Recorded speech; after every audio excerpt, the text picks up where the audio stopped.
여러분, 오늘은 2022년도 첫 주일 예배를 드리는 날이죠. 그런데 첫 주일 예배는 항상 신입생 환영회로 시작을 합니다. 작년 같은 경우는 우리가 신입생 환영회를 제대로 못했어요. 그래서 이번에 중2를 올라오는 친구들에 대해서는 되게 미안한 마음이 개인적으로 있어요. 그때 한참 비대면 상황이 길게 이어지는 상황이었고, 거기 잘 준비하지 못한 상황 가운데 뒤늦게 이렇게 축하를 했던 기억이 나는데, 여러분, 오늘 비대면 상황이지만은 그러나 그런 상황 안에서 여러분들 새롭게 올라온 우리 친구들을 나름 환영하고, 그 작은 거지만 기프티콘을 통해서 여러분 작은 미안의 마음 받으시길 바라요. 원래 모이면은 뭐 재미있는 게임도 하고 그러면 참 좋은데, 그날이 속히 오기를 우리 함께 손꼽아 기다려 보자고요. 오늘 가장 환영받아야 될 사람은 사실 우리 신입생들입니다. 이제 초등학교 6년 과정을 마치고 중고등부에 올라와서 처음 맞닥뜨리는 중고등부 예배잖아요. 여러분, 하도 오래돼서 기억이 안 날 수 있는데 한번 추억해 보시죠. 여러분 초등학교를 졸업하고 중고등학교, 중학교에 진학할 때 그때 여러분 마음가짐을 한번 생각해 보세요. 어땠나요? 저는 초등학교를 졸업하고 중학교 올라갈 때, 교회에서도 중고등부 올라갈 때 개인적으로 굉장히 쫄았습니다. 왜 쫄았을까요? 아니, 형 누나들이 되게 무서워 보이더라고요. 여러분, 글쎄요, 오래 있으면은 뭐 그렇지 않을 수 있었는데 6학년의 시선에서 중학교 1학년 올라갈 때, 특히 고3 형 누나들, 언니 오빠들, 본인들이 어떻게 보일 거라 생각하세요? 되게 무섭게 보이거든요. 나는 가만히 있었는데요.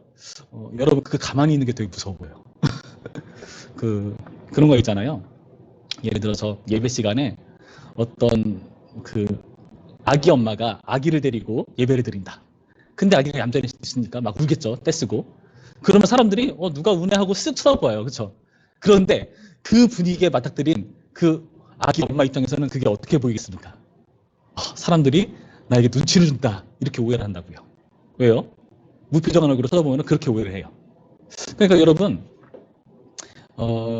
여러분의 그 무표정에 그냥 작은 양념 하나 추가하자고요. 옅은 미소 하나, 살짝, 입가에 살짝, 모나리자 같은 신기한 그런 미소를 잠깐 추가해가지고 그렇게 바라보는 그런 태도가 필요합니다. 왜냐? 굉장히 무섭고 어색하고 떨리는 자리이기 때문에. 그리고 이 첫 예배를 통해서 중고등부의 인상을 우리 친구들이 봤거든요. 우리 중고등부가 굉장히 따뜻하구나, 나를 이렇게 좀 관심 가져주고 잘 환영해 주구나, 이런 인상을 받아야 되는 것이 당연한 거겠죠. 만약에 그렇지 않다면은 중고등부 나오기가 사실 쉽지 않잖아요. 어려울 겁니다. 여러분, 따지고 한번 보세요. 여러분, 언제 교회 나가기 싫습니까? 나랑 친한 사람 별로 없고 어울리는 사람 없을 때 나오기 싫잖아요. 마찬가지입니다. 어색하고 딱딱하고 나를 환영해주지 않는 분위기라면 그 누구나 나오기 싫은 법이에요. 그러니까 우리 중고등부에서는 이런 분위기를 함께 잘 만들어 가보기를 부탁을 드립니다.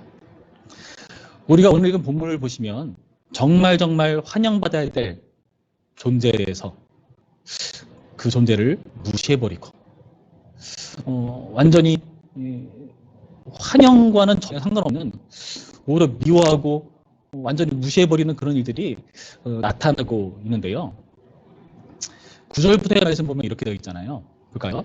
참빛 곧 세상에 와서 각 사람에게 비추는 빛이 있었나니 그가 세상에 계셨으며 세상은 그로 말미암아 지은 바 되었으되 세상이 그를 알지 못하였고 자기 땅에 오매 자기 백성이 영접하지 아니하였으나.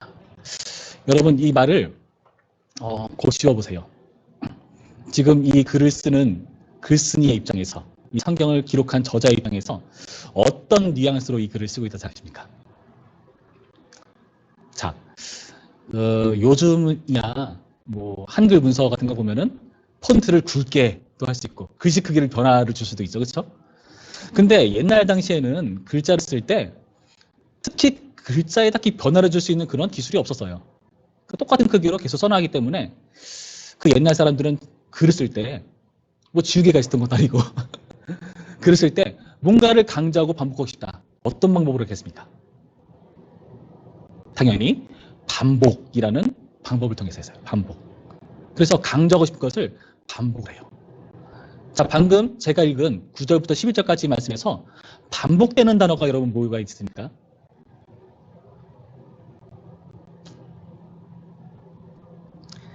세상. 세상이 몇 번 나오죠? 9절에 한 번, 10절에 3번이 나오네요. 자, 그 말인 즉슨 지금 이 성경을 기록한 사람은 세상에 대해서 강조해서 말하고 있어요. 근데 그 세상을 왜 강조하고 있을까요? 세상이 잘했기 때문에 강조할까요? 아니면 너무나 못했기 때문에 강조하고 있을까요? 본문의 뉘앙스는 너무 못하고 있기 때문에 강조하고 있는 겁니다. 그럴까요?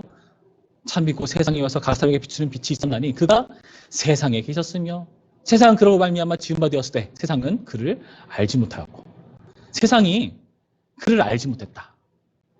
여기서 그는 누굴까요? 10절 말씀 보니까 이 세상은 그로 말미암아 지은 바 된 존재죠. 그러면 이렇게 해석이 가능하겠네요. 세상이란 피조 세계고 그리고 이 무시당하는 존재는 이 피조계를 창조한 창조주시겠다. 여러분 이 정도는 유추가 가능하시죠? 그렇죠? 여러분 생각해 봅시다. 피조계가 창조주를 못 알아본다. 여러분이 창조주라면 그런 피조계 어떻게 하시겠습니까? 저 같았으면은 다 없애버려요. 그리고 다시 만들 것 같아요. 얘네들은 싹수가 노랗다. 글러먹었다. 어떻게 니네를 만든 존재를 못 알아보냐 하는 그런 화가 머리끝까지 치밀어 오를 것 같아요. 그래서 다 쓸어버리고 내가 저 싸가지 없는 거 다 없애버리고 다시 만들어가지고 나만 사랑하고 나만 위하다는 그런 세상을 다시 만들어보겠다. 저 같으면 그럴 것 같습니다. 여러분 여기 나타난 피조계가 창조주를 알지 못한다는 것은 말도 안 되는 일이에요. 그리고 11절에 또 뭐라 되어 있죠?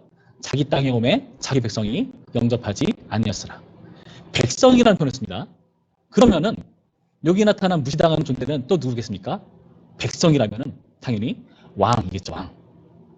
왕을 무시하는 백성. 뭐 지금이야 왕정시대가 아니기 때문에 그 감이 잘 안 올 수도 있지만 왕정시대에 왕을 무시하는 백성이라 살아남을 수가 있을까요? 당장 사형처에도 모자라지 않을까. 우리는 그렇게 쉽게 유추해 볼 수가 있죠. 지금 이렇게 창조주로서도 왕으로서도 인정받지 못하고 영접하지도 않고 무시당하는 이 존재는 과연 누구신가? 바로 9절에 참 빛이라고 표현하죠. 빛. 빛은 어떤 존재인가 하면은 우리가 앞부분의 성경 말씀을 잘 보면은 이렇게 소개를 합니다. 4절 말씀 좀 보시면은 이 빛을 생명이라고 표현해요. 생명. 그런데 그 생명이 어디 안에 있는 생명이다 라고 표현합니다. 그건 무엇일까? 바로 1절 말씀의 표현에 의하면 말씀입니다. 말씀 안에 있는 생명을 빛이라고 표현하고 있는데 그 생명의 말씀을 무시하고 있는 과정.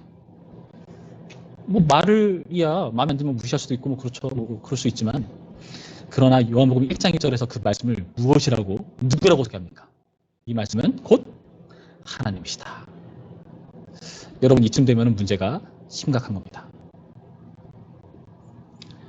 창조주를 무시하는 것, 왕을 무시하는 것, 이것은 정말 단순한 천의 문제가 아니라 결국 하나님을 무시하는 그런 문제였습니다. 하나님은 여기서 어떤 분으로 이들 가운데 나타나셨죠? 빛을 각 사람에게 비쳤다. 그 빛이란 아까 봤듯이 생명이라 표현해요. 생명은 좋은 거잖아요. 죽음과 반대. 그 생명의 개념을 우리에게 그 생명을 주시기 위해서 찾아오셨는데 완전히 무시해버리는 그런 분위기. 이쯤 되면은 하나님 열받으셔야 마땅합니다.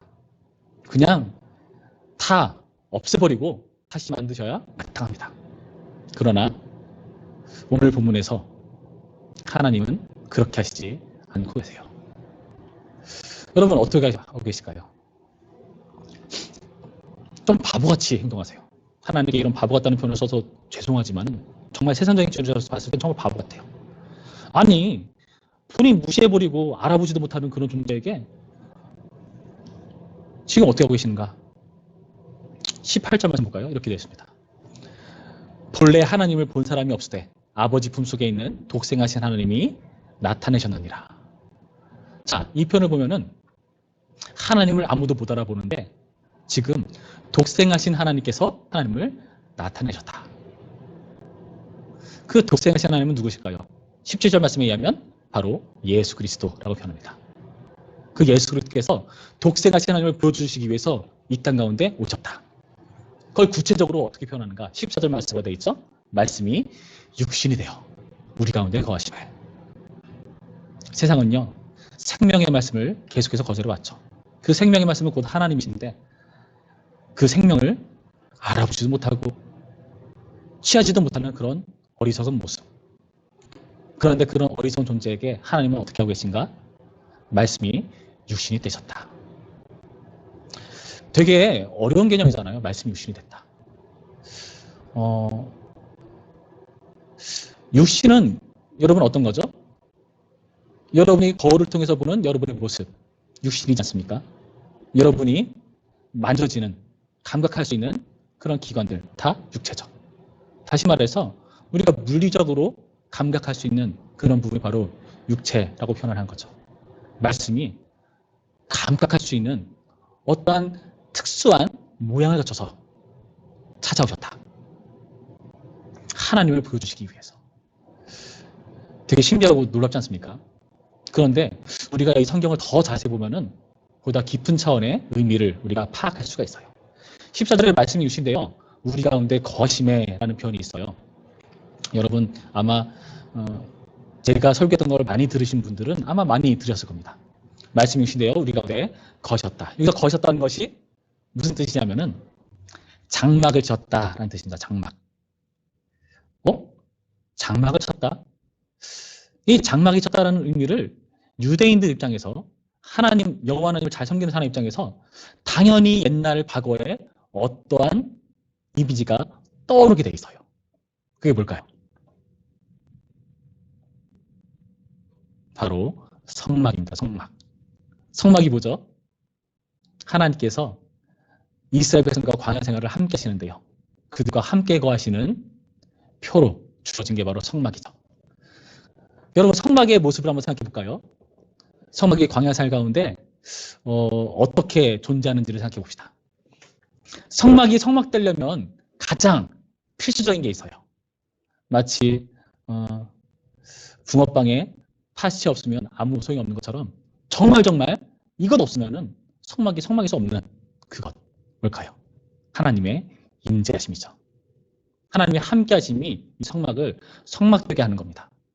그래서 광야 시절을 자세히 보시면은 그 당시 불과 구름의 형상으로 하나님께서 이들과 함께 하시는데요. 그런데 그 하나님의 임재가 머무르면은 거기에 성막을 쳐요. 텐트를 막 쳐가지고 여기 하나님이 계시다 이렇게 하는 거죠. 그런데 구름이 둥실 떠올라서 떠나간다. 떠나간다. 빨리 챙겨 해가지고 뒤쫓아가죠. 이건 무슨 뜻이죠? 하나님의 임재를 쫓고 따르는 기능으로서 이 성막이 존재한다는 겁니다. 그런데 여러분 성막을 보다 더 자세하게 생각해 보면은 이것은 에덴 동산을 보여주는 어떠한 장치라는 것을 알 수가 있어요. 성막에 그 내부로 들어가면은 칸막이가 있어요. 커튼 같은 거 그리고 가려놨는데 그것을 보통 휘장이라고 표현하죠. 성막을 딱 들어갔는데 휘장이 앞을 가리고 있어요. 그 휘장을 거치고 들어가면은 지성소, 지극히 거룩한 장소에 도달합니다. 거기 하나님이 앉으시는 보좌, 언약궤가 있는 거죠. 그런데 그 보좌를 가리는 휘장에 뭐가 새겨져 있었죠? 두 그룹. 어렵나요? 두 그룹 형상이 그 휘장에 새겨져 있잖아요. 마치 함부로 못 들어오게 막는 것처럼 호위무사처럼 그 앞을 지키고 서 있는 거죠. 자, 성막의 문이 동서남북 쪽에 어느 쪽에 있을까요? 동쪽에 있습니다. 예전에 제임스 딘이라고 하는 전설적인 배우가 찍은 영화 중에 에덴의 동쪽이라고 있어요. 그거 기억하면 쉬워요. 동쪽에 문이 있어요. 그리고 성막 안은 금을 이용해서 그 안에서 불을 비추면은 마치 반짝반짝 빛이 나게 신비스러운 분위기를 연출하게끔 금으로 치장이 되어 있습니다. 에덴 동산과 너무나 비슷하지 않습니까? 그룹이 두루도는 화염광과 함께 그 입구를 지키고 있고 동쪽으로 추방당한 아담과 그의 가족들, 하와. 그리고 그 당시 그 생명나무를 중심으로 4개 강이 발원을 하잖아요. 기손, 비온, 히데겔, 유브라데. 그거 중심으로 해서 금으로 둘러싸여진 모습을 우리는 창세기에서 확인하죠. 자, 그렇다면은 하나님께서 장막을 지킨다는 것은 무슨 의미가 있습니까? 하나님께서는요, 지금 예전 과거의 좋았던 때를 추억해서 그때로 돌아오고 싶으신 거죠. 에덴 동산에서 추방당해 버렸어요. 왜요? 하나님을 하나님으로 인정하지 않으니까. 성막 나중에 다 흐지부지 없어져 버리죠. 아, 솔로몬이 멋진 성전을 짓지 않습니까? 그런데 그 성전조차도 바벨론에 의해서 무너져 내립니다. 성막에 이제 하나님의 임재가 사라져버린 그런 암울한 상황. 왜 이런 일이 발생했습니까? 성막에 그 보좌에 앉으시라는 것은 하나님 왕으로서 우리를 다스려 주시옵소서라는 뜻인데 하나님의 말씀을 무시해버리니까 성막에 존재 이유가 없는 것입니다.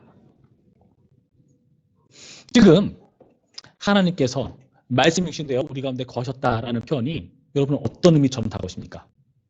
너네가 망쳐버린 나의 임재, 나와 함께 거하는 동행하는 그 놀라운 축복을 걷어차버린 그런 너희들에게 하나님 다시 한번 에덴 동산을 회복하고 싶으신 겁니다. 하나님께서 직접 자신이 성전으로 찾아오셔서 성막을 완성하시는 모습, 우리를 추방했던 것을 다시 회복시키시는 그 놀라운 모습을 여기서 보는 거죠. 그리고 또 이 말씀이 유시된 것을 어떻게 표현하고 있는가? 14절 뒤에 뭐가 되어 있죠? 우리가 그 영광을 보니 아버지의 독생자의 영광이요 은혜와 진리가 충만하더라. 여러분, 은혜와 진리가 어떤 의미가 드십니까? 뭐 은혜 여러분 많이 들어봤죠. 진리는 우리가 잘 아는 뭐 참, 진실, 진리, 뭐 성경 말씀 뭐 이런 걸 의미할 수도 있습니다. 그런데 은혜와 진리가 성경 곳곳에서 자주 등장하는데요. 사실 이 은혜와 진리란 말이 제일 처음 등장한 곳이 출애굽기예요. 출애굽기에서 모세가 여호와 하나님을 보게 된 때가 있었어요. 여호와께서 지나가시는데 모세는 숨어 있다가 그 뒷모습을 봅니다. 그때 여호와께서 지나가시면서 불의 형상으로 지나가시는데요. 큰 소리로 어떤 소리가 떠렁청하게 울립니다. 뭐로 되어 있죠? 여호로라 여호로라 자비롭고 은혜롭고 노하기를 더디하고 인자와 진실이 많은 하나님. 그 표현이 등장하고요. 그 인자와 진실 또는 인자와 진리라고 쓸 때도 있어요. 그게 구약성경 곳곳에 특히 시편에 자주 등장해요. 지금 그 은혜와 진리라는 개념을 지금 여기 나타난 요한복음에서 소개하고 있다는 겁니다. 그 은혜와 진리가 충만하다. 아까 모세가 하나님을 보게 되었을 때 그 은혜와 진리, 인자와 진실을 확인했다고 되어 있는데 지금 이 말씀이 유시되는 과정에서 은혜와 진리의 충만함을 확인한다? 여러분, 하나님의 임재를 제대로 목격할 수 있는 광경을 묘사하는 거죠. 이 은혜와 진리라는 개념은 사실 좀 어렵죠. 그런데 조금 더 쉽게 이해하기 위해서 17절 말씀에 율법이라는 단어가 나오는데요. 그 율법과 좀 생각해 보면은 이해하기가 좀 편할 수 있습니다. 율법은 모세로 말미암아 주어진 것이요 은혜와 진리는 예수 그리스도로 말미암아 온 것이라. 여러분, 율법은요 사실 하나님의 백성으로서 마땅히 지키고 따라야 할 어떠한 법규 같은 거잖아요. 그런데 이제는 그 율법이 아니라 그 율법과 비교해서 은혜와 진리가 예수 그리스도로 말미암아 왔다. 그 은혜와 진리가 풍성하게 충만하게 임했다. 여러분, 무슨 뜻 같으십니까? 안타깝게도 사람들은요 하나님의 율법을 제대로 이해하지 못했어요. 율법을 통해서 하나님의 기뻐하신 뜻을 쫓기보다는 그 율법을 잣대로 내 주변 사람들 지적질하는 어떤 잣대로 사용해 버렸습니다. 마치 목사님이 십자가를 칼로 만들어가지고 너 똑바로 안 해? 너 신앙생활 그렇게 할 거야? 그래서 막 칼로 막 찔러듯이 그런 식으로 율법을 이용했다니까요. 율법을 자기에게 적용해야 되는데 꼭 이상하게 율법은요 자기 아니라 자기 아닌 다른 것에 적용하잖아요. 다른 사람 다 무찌르는 데 사용하잖아요. 이스라엘 백성들이 그랬거든요. 율법을 서로를 정죄하고 미워하고 하나님을 제대로 보지 못하게 만드는 아주 어리석은 방법으로 오용하기 시작했던 것이죠. 근데 예수님께서 오셨습니다. 은혜와 진리가 충만하신 분으로 오셨다고 표현하죠. 아, 그러면 예수님 이제 율법 다 완전히 다 무시해버리고 우리를 이제 율법이 아닌 새로운 은혜로 이끄시기 위해서 오셨구나.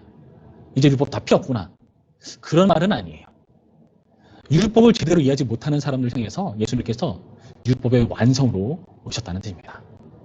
여기서 충만하다라는 표현이 사실 예수님께서 썼던 말씀 중에 있거든요. 예수님께서 어떤 말씀하셨냐면은 마태복음 5장 7절에 이런 말씀하시거든요. 내가 율법을 폐하러 온 줄로 생각하지 말아라. 나는 율법을 폐하러 온 게 아니라 완전케 하러 왔다. 완성하러 왔다라고 표현하는데요. 거기서 완전케 한다라는 뜻이 우리가 살펴본 충만하다와 동일한 단어를 씁니다. 다시 말해서 예수님께서 우리와 진리가 충성한 가운데 오셨다는 것은 우리가 율법을 통해서 구원을 얻지 못하고 하나님을 제대로 못 가지 못하는 우리를 위해서 직접 그 율법의 완성으로 우리가 볼 수 있게 이해할 수 있는 모습으로 오게 되었다. 여러분, 이 놀라운 심의가 오늘 본문에 담겨 있는 거예요. 사람들은 하나님을 보지 못합니다. 하나님을 본 사람이 없다라고 말하잖아요. 그 하나님을 볼 수 있도록 예수님이 오셨습니다. 각 사람에게 비추는 빛, 빛이 어둠에 비추는데 어둠이 못 알아본다. 그런 모든 안타까운 상황 가운데서 지금 예수 그리스도께서는 우리 가운데 하나님을 보여주시기 위해 이 땅 가운데 오셨다는 거죠. 성막에서 추방당한 우리를 회복하기 위해서, 율법으로 정죄당하는 우리를 회복하기 위해서 그분께서 오셨습니다. 그런데 우리는 이 말씀을 보면서 예수님께서 이러한 기회를 제공하신 게 단순히 우리를 회복하는 차원을 보다 뛰어넘는 깊은 의미를 지닌다는 것을 이해를 해야 돼요. 사실 좀 그렇잖아요. 우리가 하나님께서 왕으로 오셔도 못 알아보고 창조주로 역사하셔도 못 알아보는데 예수님으로 오시면 우리가 알아볼 수 있을까? 좀 회의하면 되지 않습니까? 당장 저 구름에 손이 나타나서 너네들 지금 당장 교회로 가지 않으면 내가 다 너희를 몇 절에 버리겠다 라고 막 손가락이 나서 막 쓰면은 뭔가 이적이 일어나다면서 막 교회로 사람 몰릴 것 같잖아요. 근데 그것과 전혀 반대되는 누추해 보이고 볼품없어 보이는 예수 그리스도라는 한 인격으로 오시는 게 우리보다 어찌 보면은 볼품없는 모습으로 오신 그런 예수님의 모습. 여러분 좀 이해가 안 되지 않습니까? 그런데요, 그 모습이 얼마나 큰 은혜인지 모릅니다.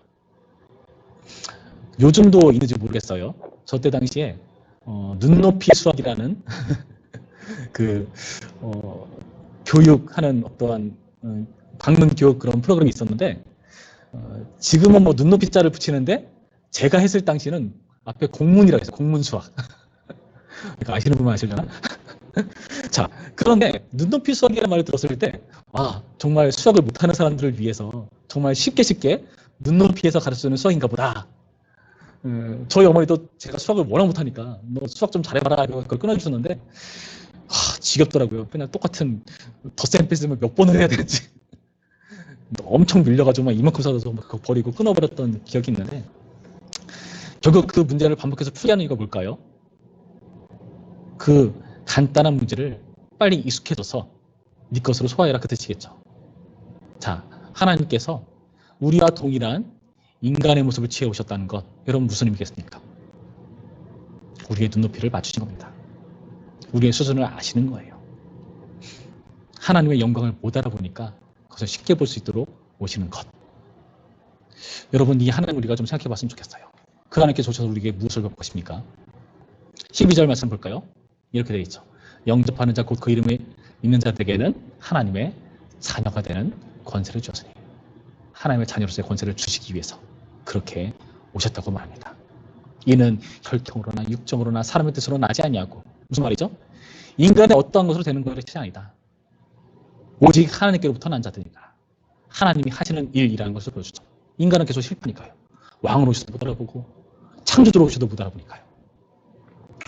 여러분, 그래서 우리는 올해 오늘의 말씀을 통해서 이렇게 우리에게 눈높이를 맞춰서 찾아오신 하나님이라는 그 놀라운 선물을, 생명을, 말씀을 여러분 모두가 누셨으면 좋겠습니다. 여러분이 너무나 갖고 싶어하는 어떤 물건이 있으면 돈이 모자른다. 그럼 어떻게 하시죠? 저는 그렇게 합니다. 저는 일단 장바구니에 담아놔요. 언젠가 살 수 있겠지 라는 염원을 담아서 장바구니였습니다. 네. 못 사게 될 때가 훨씬 많은데 어쨌든 담아놔요. 그러다가 어쩌다가 돈이 모이면 드디어 살 수 있다. 그래서 택배를 신청하는 거죠. 그 택배가 올 때 그 기대감과 설레임 여러분 아십니까? 떡떡떡 노크 소리가 나요. 왔다! 막 달려가가지고 그 언박싱하는 그 기쁨 여러분 다 아시잖아요. 그런데 여러분 하나님께서 우리가 선물을 보내셨어요. 생명을 보내셨어요. 생명. 생명이 왔다. 문 열고 딱 봤는데 어라? 볼품 없는 수염 달리고 머리 긴 어떤 누추해 보이는 볼 것 없어 보이는 어떤 아저씨가 왔어요. 예수님. 여러분 우리는 이런 예수님을 너무나 많이 무시해버리는 것은 아닌가 생각합니다. 예수님을 하나님으로 인정하지 않은 그런 태도들이 많이 있죠. 과거로부터 세상은 계속 하나님을 못 알아봤습니다. 무시해왔어요. 그리고 자신이 스스로 하나님 되려고 했었죠. 자신이 하나님처럼 살기 위해서 어쩌면 하나님을 무시해버릴지도 모릅니다.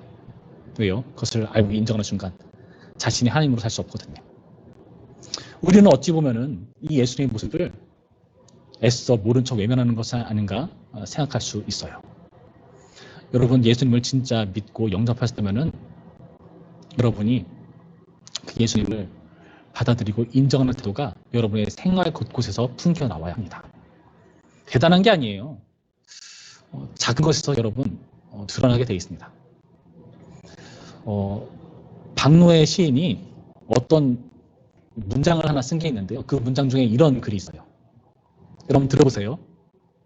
패션은 사상이다.